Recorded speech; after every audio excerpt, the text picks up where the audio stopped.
नमस्कार, स्वागत है आप सभी का जन सदन में। मैं हूं आपके साथ नूपुर सक्सेना। उत्तराखंड के पूर्व सीएम और पंजाब के प्रभारी हरीश रावत ने कहा है कि पंजाब में कांग्रेस में जो कुछ भी हुआ उसके लिए विपक्ष जिम्मेदार है। उत्तराखंड विधानसभा चुनाव को लेकर हरीश रावत ने कहा कि मेरा पूरा फोकस उत्तराखंड की तरफ रहेगा, तो वही बीजेपी ने हरीश रावत के इस बयान पर निशाना साधा है। देखिए ये स्पेशल रिपोर्ट, उसके बाद इस मुद्दे पर चर्चा भी करेंगे।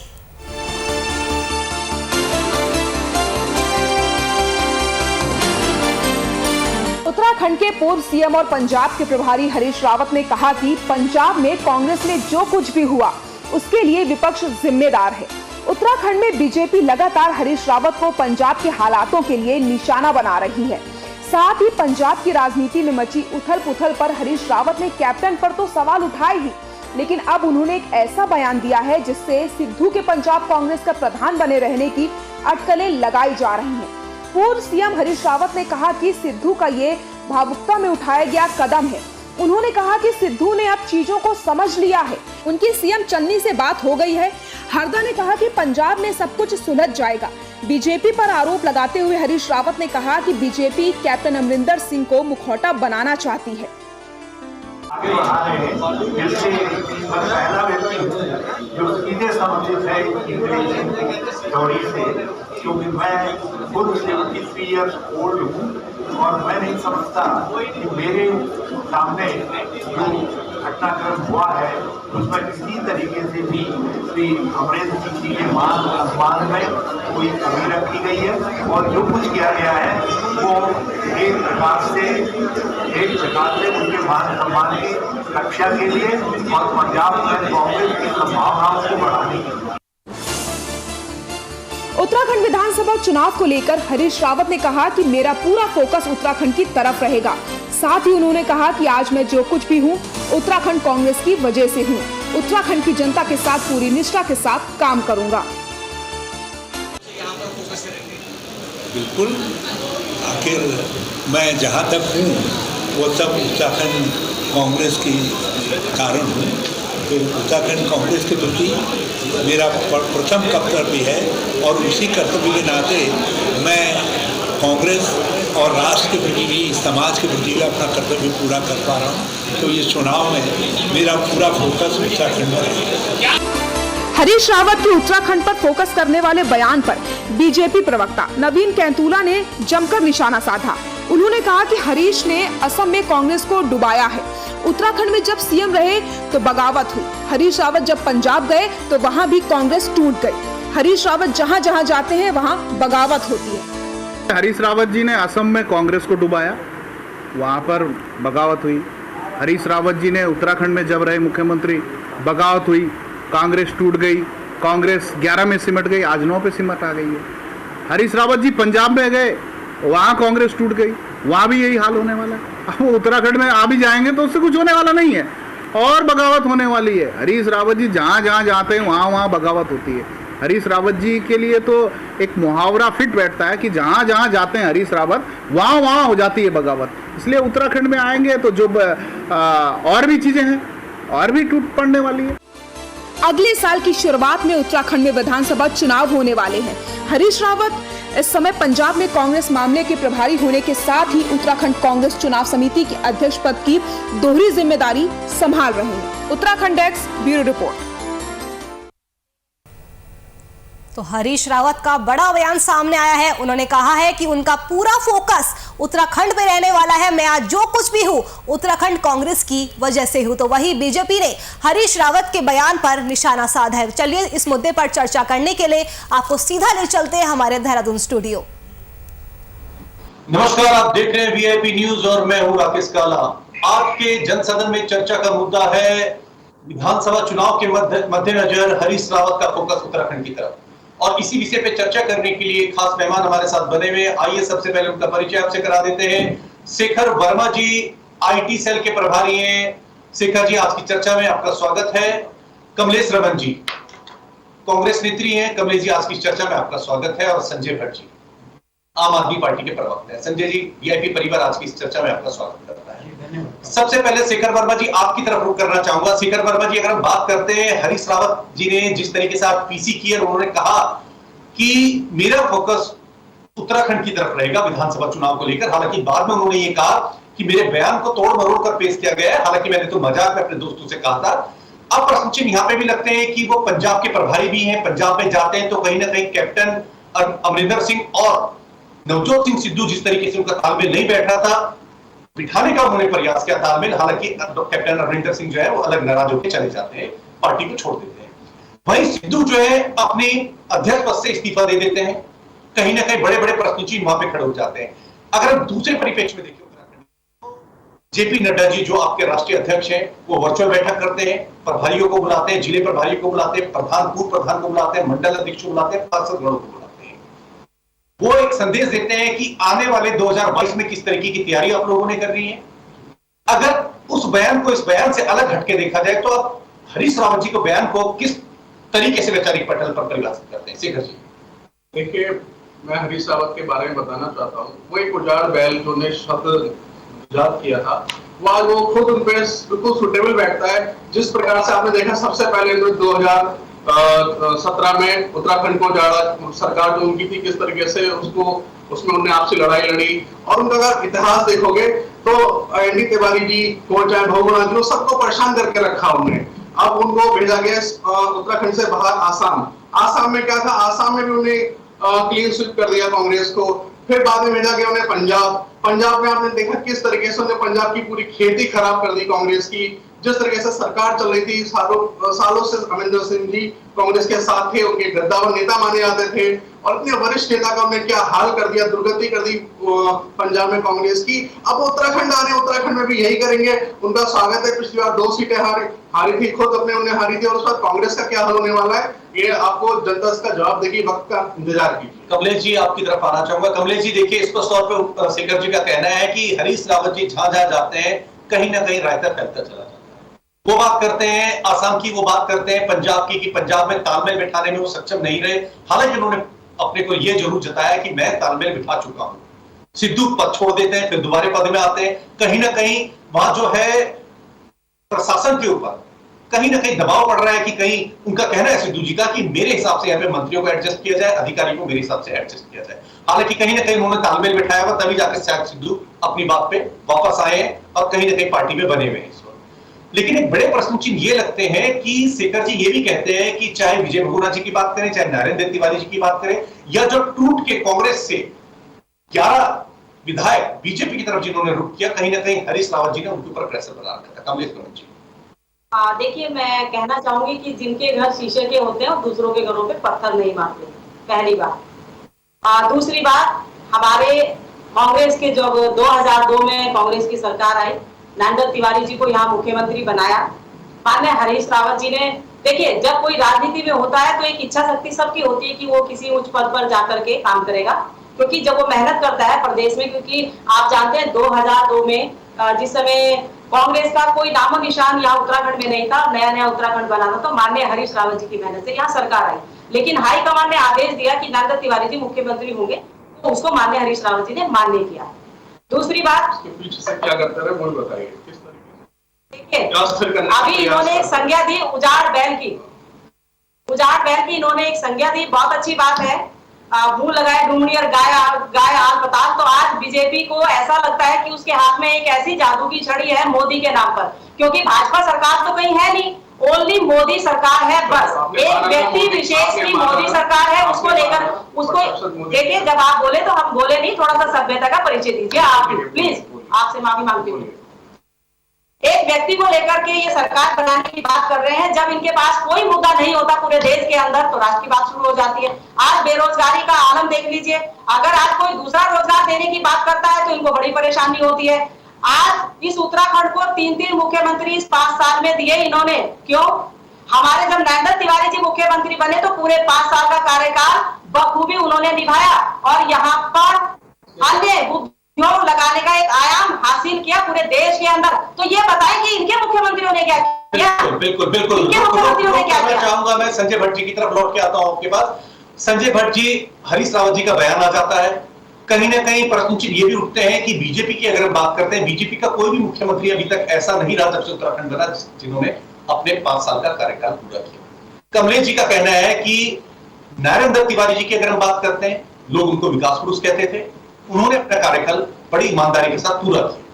लेकिन प्रश्न चिन्ह यहाँ पे क्या बात है कि बीजेपी का कोई भी मुख्यमंत्री कंटिन्यू 5 साल मुख्यमंत्री का पद पे नहीं बना रहा। अगर हम अभी की बात कर दें, बीजेपी 5 साल के लिए सरकार में आती है लेकिन 3 मुख्यमंत्री बदल देती है।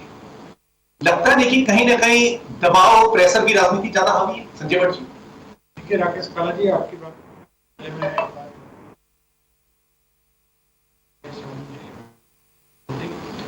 क्योंकि उन्होंने एक मुहावरा बोला, क्योंकि वो दलित शब्द इन चीजों पे मत तोड़िए। इन चीजों वो एक मुहावरा है, आपने भी एक्सेप्ट कर लिया मुहावरा है वो, प्लीज संजय। अगर इन चीजों को बोलोगे तो उन्होंने जो उदार न्याय बोला उस पर कुछ बोलेंगे आप? दलित शब्द है वो। एक वरिष्ठ नेता बोल रहे हैं, एक वरिष्ठ नेता उदार न्याय बोल रहे हैं, वो नहीं देख रहे आप, वो नहीं देख रहे आप। हमारे शब्द नहीं है, दलित शब्द है वो, बहुत गलत बात है। हम कमलेश जी को इस पे क्षमा मांगनी चाहिए, मेरा ये मानना है। दूसरी बात ये, अगर आपको ऐसा लगता है तो कोई बात नहीं, इसमें मैं आपसे माफी मांग लूंगी, इसमें कोई दिक्कत नहीं होगी। मैं खुद एक दलित हूँ तो इसलिए मैं दलितों को कुछ कह नहीं सकती हूँ। दूसरी बात यह है कि एक तरफ तो हरीश रावत जी आज प्रेस वार्ता में कहते हैं कि किसी दलित को मुख्यमंत्री बनना चाहिए था, और उनके प्रवक्ता दलित की तौहीन करते हैं। तो ये दोनों चीजें आप इनके अंदर, क्योंकि हरीश रावत जी ने वो शब्द चलाया है, वो जेआर बल्द, तो जेआर बल्द इनके यहाँ सारे में है। आप अगर 2017 की बात करते हैं, लोग कहते हैं कि 2017 में 11 विधायक चले गए, ऐसा नहीं था। सबसे पहले सतपाल महाराज जी गए, वो किसी गुट में नहीं थे, अलग थे वो, ठीक है, उनके अलग विचार सोच थी। उसके बाद जो गए वो, अगर आप हरक सिंह रावत और विजय बहुगुणा जी की बात करेंगे, वो एक गुट कह सकते हैं आप। लेकिन उसके बाद जो तीसरे गए, यशपाल आर्य जी जो पूर्व अध्यक्ष थे कांग्रेस के, वो अलग थे। यानी हरीश रावत जी से तंग आके 3 गुट कांग्रेस के, वो भारतीय जनता पार्टी में 2012 से 17 के बीच में चले गए थे। ये सोचनीय बात है। और जो हरीश रावत जी अभी प्रभारी हैं पंजाब के, उन्होंने पंजाब में क्या क्या करा है वो तो आप देख ही रहे हैं। बाकी सब लोग बोल ही चुके हैं कि हरीश रावत जी के जहां कदम पड़ते हैं वहां कांग्रेस, मैं जवाब देना चाहूंगी कांग्रेस। लेकिन आपका सवाल था वो, देखिए, उत्तराखंड में भारतीय जनता पार्टी ने 8 मुख्यमंत्री दिए हैं अभी तक। अभी 21वां साल चल रहा है उत्तराखंड को बने हुए, 8 मुख्यमंत्री दे दिए हैं भारतीय जनता पार्टी ने। ये सोचनीय विषय है कि भारतीय जनता पार्टी सबसे पहले मुख्यमंत्री बदलो कार्यक्रम इन्होंने शुरू किया, स्वर्गीय स्वामी जी को हटा के और कोश्यारी जी को बना दिया, वो भी 16 महीने 4 महीने के मुख्यमंत्री। उसके बाद जब सबसे पहले खरीद फरोख्त हुई, तो खरीद फरोख्त भी पहली पीपीएस रावत जी को खंडूरी जी की सरकार में खरीदा गया, कांग्रेस के विधायक को, और दल बदल हुआ। उसके बाद अगर राष्ट्रपति शासन की बात करें तो उत्तराखंड में राष्ट्रपति शासन भी भारतीय जनता पार्टी ने लगाया। तो भारतीय जनता पार्टी ने सिर्फ 8 मुख्यमंत्री नहीं दिए, भारतीय जनता पार्टी ने हमारे उत्तराखंड के साथ इतने गलत काम किए हैं ना, जो अगर आप बोलेंगे ना तो बिल्कुल बिल्कुल बिल्कुल। रुक शेखर जी आपकी तरफ करना चाहूंगा। शेखर जी देखिए, हम बात करते हैं धनवट्टी के विधायक की, बात करते हैं पुरोला के विधायक की। हाल ही में उन्होंने बीजेपी को ज्वाइन किया। अब यहाँ पे प्रश्न चिन्ह ये लगा रहे हैं संजय भट्ट जी सीधे तौर पे कि अगर टीपीएस रावत जी की बात करते हैं 2016 में जिस तरीके से, चाहे यशपाल आर्य जी रहे हो, सतपाल महाराज जी रहे हो, या अन्य 11 विधायक या 10 विधायक जो आपकी कांग्रेस पार्टी की तरफ बीजेपी में आ गए, कहीं ना कहीं यहाँ पे खरीद फरोख्त की राजनीति को आप लोगों ने बढ़ावा दिया है। देखिए, खरीद फरोख्त की राजनीति आपको पता है कौन कर रहा है, किसको एस्टेब्लिश हो रहा है, किसको खरीदना पड़ेगा। जो ऑलरेडी जिसका सेटअप है, जिसके साथ कार्यकर्ता बहुत बड़ी संख्या में पूरे प्रदेश में है, और एक लीडरशिप है, बहुत अच्छी लीडरशिप है, राष्ट्रवादी लीडरशिप है, और विजन वाली लीडरशिप है, विजनरी। आप देखो, माननीय मोदी जी ने प्रदेश में जिस तरीके से 4 धाम को लेके टर्मिनल नया बनाना हो और इंफ्रास्ट्रक्चर डेवलपमेंट जो काम किया प्रदेश में, आज तक किसी सरकार ने नहीं करा। जो तोता घाटी अंग्रेजों के टाइम में टूटी थी, जिसको रास्ता तब बना था, वो रास्ता का चौड़ीकरण माननीय प्रधानमंत्री जी के नेतृत्व में हो रहा है। ठीक है। दूसरी बात, अगर हमारे यहाँ विधायक कभी खरीदे नहीं है, वो सिर्फ हमारी आइडियोलॉजी से प्रभावित होकर है, हमारे विजन से प्रभावित होकर लोग आ रहे हैं। उनको पता है कांग्रेस के पास ना विजन है, ना नेतृत्व की क्षमता है, ना उनके पास कोई आइडियोलॉजी है, ना आप देखिए किस तरीके से युवा उसमें से खुद जा रहे हैं। चाहे आप सारे जितने भी स्टेट हैं आप देख सकते हैं, आप छत्तीसगढ़ में देख सकते हैं बघेल जी का क्या हाल है, आप पंजाब में आप देख ही रहे हैं, आप राजस्थान चले जाइए, सचिन पायलट वर्सेस गहलोत चल रहा है। तो इनकी जहां इनकी सरकार है, इवन आप संगठन में देखिए, ये 10 विधायक मिलकर एक नेता प्रतिपक्ष बनाने में इनको पसीने छूट गए, कितनी जूतों पैजार हुई आपने देखा, किस तरीके से मामला उनकी लड़ाइयां आपने देखी होगी सोशल मीडिया पे।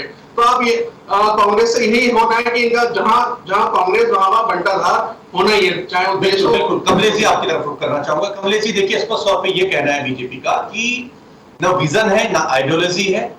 हमारी पार्टी जो है कहीं ना कहीं मेटलिस्टिक चेंजेस ला रही है, सोसाइटी को रिफॉर्म करने का प्रयास कर रही है।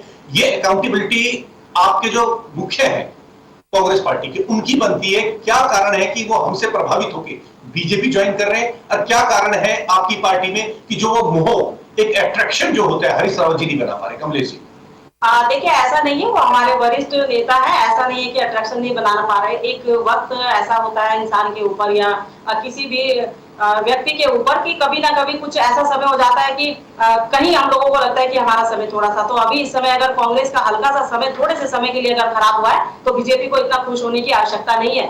मैं इनकी बात का जवाब देना चाहूंगी कि हमारी पार्टी खरीदती नहीं है। इन्होंने अभी ये कहा 2016 में आपने क्या किया था कांग्रेस के विधायकों के साथ में? आप और केवल ब्लैकमेलिंग करते हैं विधायकों के साथ में, आप लोगों को बचाने का काम करते हैं, आप ईडी और सीडी के जरिए उनको जेल में डालने की बात कह करके उनको ब्लैकमेलिंग करते हैं। आपने 2016 में सोचता है, आप देखिए शेखर जी, मैं जानती हूँ कि बीजेपी आपको सिखाती है कि आप दूसरे को ना बोलने दें, तो आप बोलने दीजिए, नहीं तो जब आपका टर्न आएगा तो हम भी ऐसे ही बोलेंगे। प्लीज थोड़ा सा संयम रखिए अपनी भाषा में और अपने ऊपर, अपने ऊपर भी संयम रखिए। गलत बातों का ज्यादा तथ्यों को मत रखिए, गलत बातों को मत कीजिएगा। मैं ये कहना चाहती हूँ कि विधायकों को खरीद फरोख्त करने का काम बीजेपी करती है। किसी भी राज्य में चले जाइए, आप किसी भी राज्य में चले जाइए, एक पैनल खड़ा करते हैं और वहां पर खरीद फरोख्त शुरू हो जाती है। आपकी तो बोलियां लगती है विधायकों के साथ में, और आपके हमारे यहाँ तो इतना लोकतंत्र है कि हर व्यक्ति बोलने को पार्टी में बोलकर अपनी बात को रखता है। आपके यहाँ तो लोकतंत्र ही नहीं है, आपने तो लोकतंत्र खत्म कर दिया। प्लीज इनको बोलने दीजिए, इनको डिबेट कराइए। बिल्कुल बिल्कुल, सबको बराबर समय दिया जाएगा। संजय भट्ट जी अकेले व्यक्ति से जिनको इतना मादा नहीं है कि सामने वाला बोल रहा है तो हमको बोला है। संजय भट्ट जी, लगता है आज के परिप्रेक्ष्य में कि कांग्रेस जो है तीसरे नंबर की लड़ाई लड़ रही है। जिस तरीके से आम आदमी पार्टी जमीनी स्तर पे यहाँ पे काम कर रही है, बीजेपी का एक बड़ा वजूद यहाँ पे है, बहुत बड़ा मैंडेट लेके आते हैं 2017 में, लेकिन कहीं ना कहीं दूसरे अगर नजरिए से देखा जाए तो कांग्रेस आज की तारीख में कहीं ना कहीं एक उस स्थिति में आ गई तो तीसरे नंबर की लड़ाई लड़ रहे हैं। संजय भट्ट जी देखिए, काला जी, मेरे भाई शेखर जी जो आईटी सेल कि यहाँ पर बहुत काम हुआ, इतना ज्यादा काम हुआ तो 3 मुख्यमंत्री क्यों चेंज करने पड़े, ये बड़ा सवाल है। दूसरी बात कि कोई जीरो वर्क सीएम रहे, जीरो टॉलरेंस बोला, लेकिन भ्रष्टाचार में लिप्त रहे, चाहे कितने भी आप 32 पुल गिना लीजिए, या आप कोरोना काल में जो जिस प्रकार से कोरोना टेस्ट घोटाला हुआ, और न जाने कितने कर्मकार बोर्ड घोटाला या दूसरे घोटाले गिना लीजिए, इतने सारे घोटाले हुए, लेकिन इनको लगता है कि ये बहुत अच्छी सरकार चलाई और बहुत बढ़िया सरकार चलाई, और ये मुख्यमंत्री बदलते रहे क्योंकि वो अच्छा काम कर रहे थे इसलिए वो बदल दे रहे थे, इनका ये कहना है। और एक बात और देखनी चाहिए कि आपके पास 57 विधायकों का प्रचंड बहुमत इस जनता ने दिया, उत्तराखंड की सम्मानित जनता ने आपको 57 विधायक दिए। उसके बाद आपने जनता के लिए क्या किया?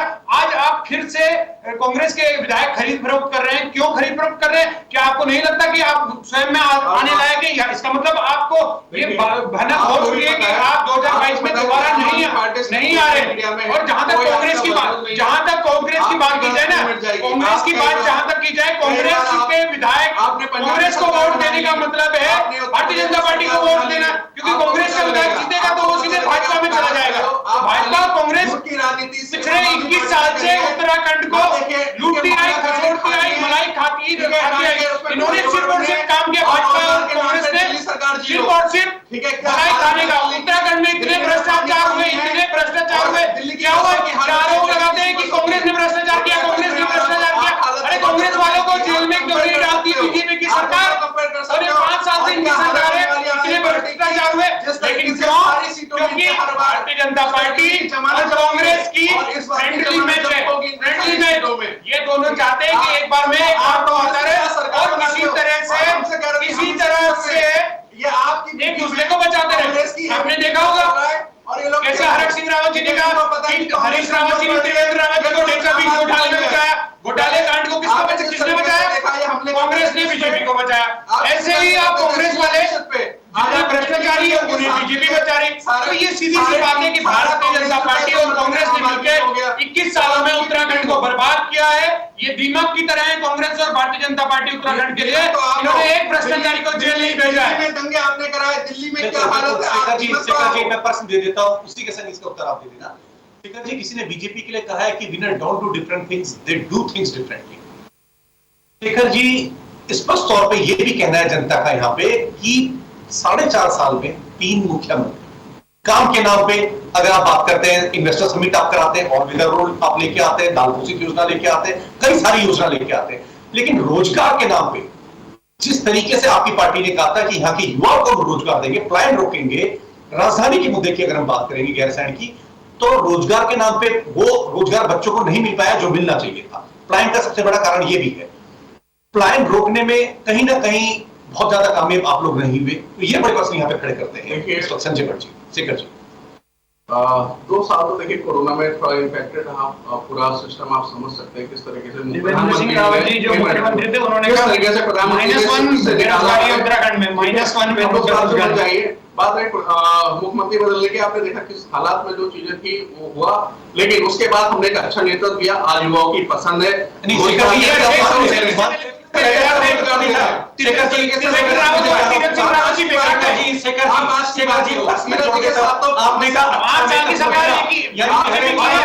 देखिए, जितना मैं आपको चैलेंज देता हूँ, जितना डेवलपमेंट अभी तक आप पुरानी सरकार से कंपेयर करोगे तो हर चीज में भाजपा सरकार आपको अग्रणी मिलेगी। हर चीज में आप सारे स्टेट उठा के देख लीजिए किस तरीके से भाजपा ने इस प्रदेश में काम किया, पूरा बदलाव लाए हैं पूरे सिस्टम में। इतना बदलाव लाया कि 30 आपने कितने लोग बना दिए? आप बताओ, दिल्ली में आपने 5 साल बना दिए, आप बताओ आपने कितने लोगों को रोजगार दिया? आप बताओ 200 करोड़ का 200 करोड़ का हाईवे बना था देहरादून में साल में, हरिद्वार तक, वो 1200 करोड़ का बना। 1000 करोड़ कांग्रेस और बीजेपी खा गए, ने अभी तक पास नहीं किया। ये हालात है उनके, ठीक है। और दिल्ली में 350 करोड़ का बजट पे जो होता है वो एयरपोर्ट सिर्फ में बन जाता है 200 करोड़ में। तो दिल्ली और यहाँ ये फर्क है। क्या बन गई थी आपको सबको पता है। वहाँ पे लोग दिल्ली में 3 एमसीडी है, ठीक है। यहाँ पे 3 एमसीडी, तीनों में बीजेपी का कब्जा है। नाली साफ करने की जिम्मेवारी बीजेपी की है दिल्ली में। जिस तरीके अरे आप चलिए ना आईएसबीटी देहरादून में, उत्तराखंड का सबसे बड़ा आईएसबीटी, चलो जब मर्जी चलो। अभी मुख्यमंत्री जी वहाँ पहुंच गए थे। अरे मुख्यमंत्री जी, वहाँ आईएसबीटी में कितना पानी होता है, कहीं नहीं होता है। आप ये बताएं ना, पिछले 9 साल से आईएसबीटी से लेकर इसका 4 किलोमीटर की सड़क बन रही है। 9 साल से 4 किलोमीटर सड़क नहीं बनी देहरादून राजधानी में। किसकी जिम्मेदारी है? आपको किसकी जिम्मेदारी है?